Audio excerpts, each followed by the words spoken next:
hater. No time, I be all about my paper. Like hi hater, now bye hater. No time, I be all about my paper.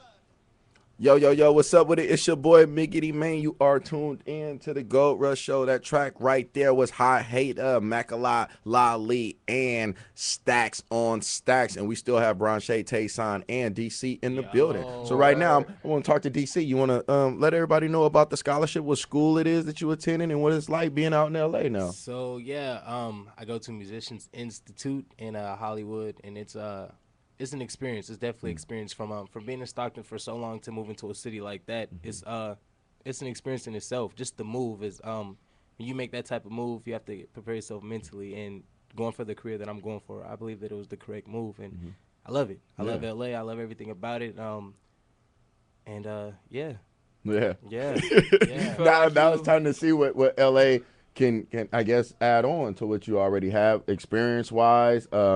I mean, I'm sure you're gonna meet a lot of contacts as well as like performing arts people, musicians, whatever. Definitely. So I mean, just going out to LA and branching Stockton out to LA and then being able to come back from LA out to Stockton and then share with people what's going on out there. I mean, I know you gotta be like you feeling good right now. I mean, damn, it's the #1 play right now. Yeah. So I know you riding high off this. This is good right here.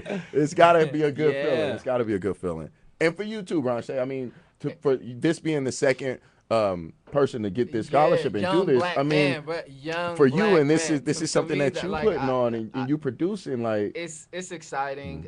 It's fulfilling. I feel if I died today, I'd be cool because I know that I've inspired other people to go after their dreams, and with them pursuing their dreams, they're inspiring other people, and especially young black men. I can't say that enough because I feel like we don't have those.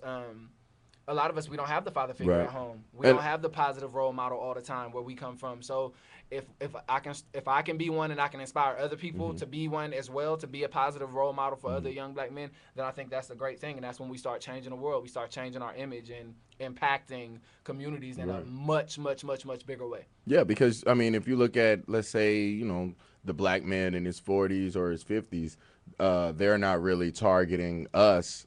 You know, they're afraid of us in a sense. So now it's like we have to inspire our own age group. Yeah, when it's like we it do. should be somebody else trickling down. I think it's a gap. It's a huge gap between the generations of older black men. Like when you say the 40 to where we are now, say 20s or even below that, like the teens through 40. There's a huge social gap, and I think that is very evident in the way that we are looked at inside of society. So, yeah. I mean, what any let's just give up something right now. Any like a solution that you think that black man could be looked at in a different light. Just one correction that maybe the average black man could do. Okay, well, I know one of the major stereotypes is if you're wearing a fitted cap and a T-shirt and tennis shoes, that you are automatically stereotyped as being a gangster or violent or some type of criminal. And I'm like, that's not necessarily always the case. You look at all of the rappers right now that are popular, that are on top, like Big Sean. You look at what's his name? J. Cole. These are both brothers who have degrees from schools, who had scholarships. Like you look at Kanye West, he also went to school. You know what I mean? So, but these aren't things that are promoted. Instead, all we're looking at is the commercialism of it, the success of it, the hype of it. But on the other side, what I feel like them as artists, what they're not doing is promoting that they do have an education, they did go to school, they are positive role models and influencing society in that way. And I feel like that's something that could be highlighted just to change the image. Really much, because I mean, even Plies was valedictorian in high school. Word. So it's like people don't know that. People don't know it. You don't promote it because you might feel like that's people. Oh, well, my street cred is being looked at. Like like nowadays, smart is the new gangster. Like I don't that's the new gangster. Like, and I think taking words like gangster and turning it into something other than what it is. You know what I mean? Or what the actual definition of it is, and we taking it and reclaiming it for something else. Kind of like a lot of people say the word nigga has turned into a term of affection or endearment. Like that's my nigga. But society has to be educated and brought up to that, and I feel like that's where again that's a big part of the social gap. The gap between the generations.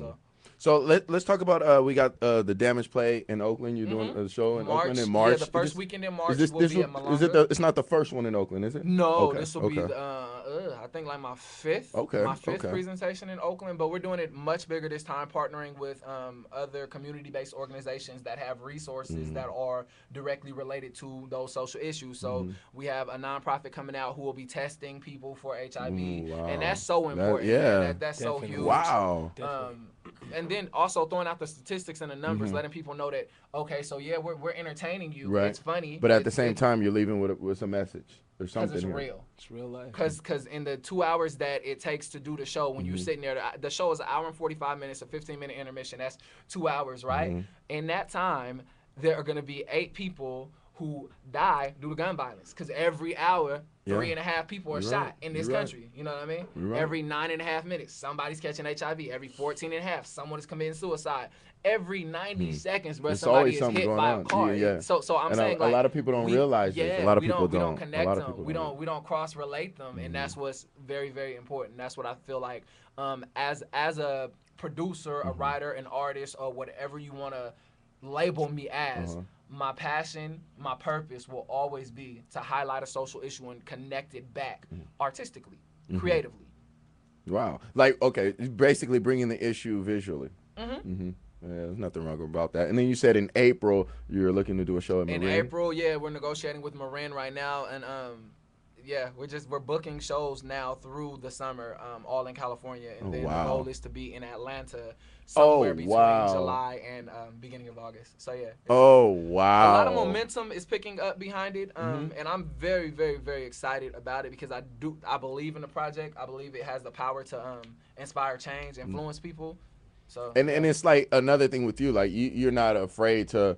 You're not afraid to get out and meet people and even ask questions. So, like, when you say, like, a non-prop organization is doing the testing for AIDS and all these different things, like, I know this, like, this is you. Like, you're not afraid to get out and say, hey, you know, this is going on. I would like help if you could. Right. You know, and then, like, and a lot of that, I'm sure has just helped you build a lot of good relationships. Definitely. And two, there are a lot of good organizations, and they just they're not connected inside of urban communities. Like we operate very rigid and very divided, and they have direct services and resources to help people who come from places like we do, but we don't know that. So it's about educating them and meeting them where they're at. Okay. So the player's gonna meet you where you at, and then I'm gonna say, now you might not have HIV, or you might, because you have never been tested. Either way, you need to know. So let's show you where to go to get tested. So do you think it's the people in the urban community aren't going out to these services, or these services aren't reaching? A bit of both. I think it's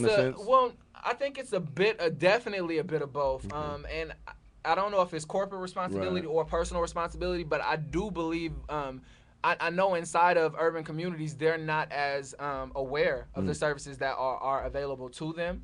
You know what I mean? And I think it has a lot to do with the education system inside of America.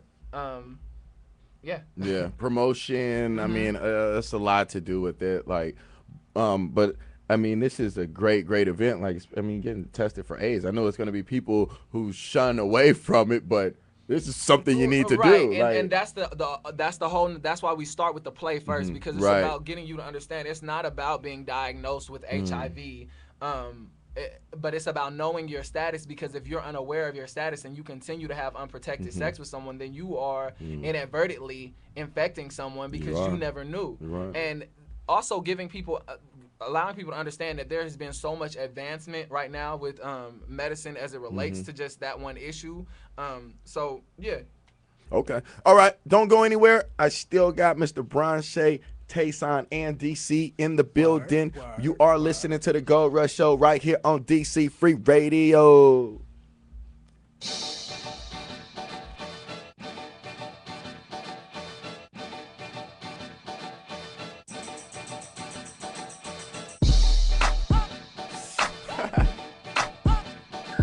Yeah.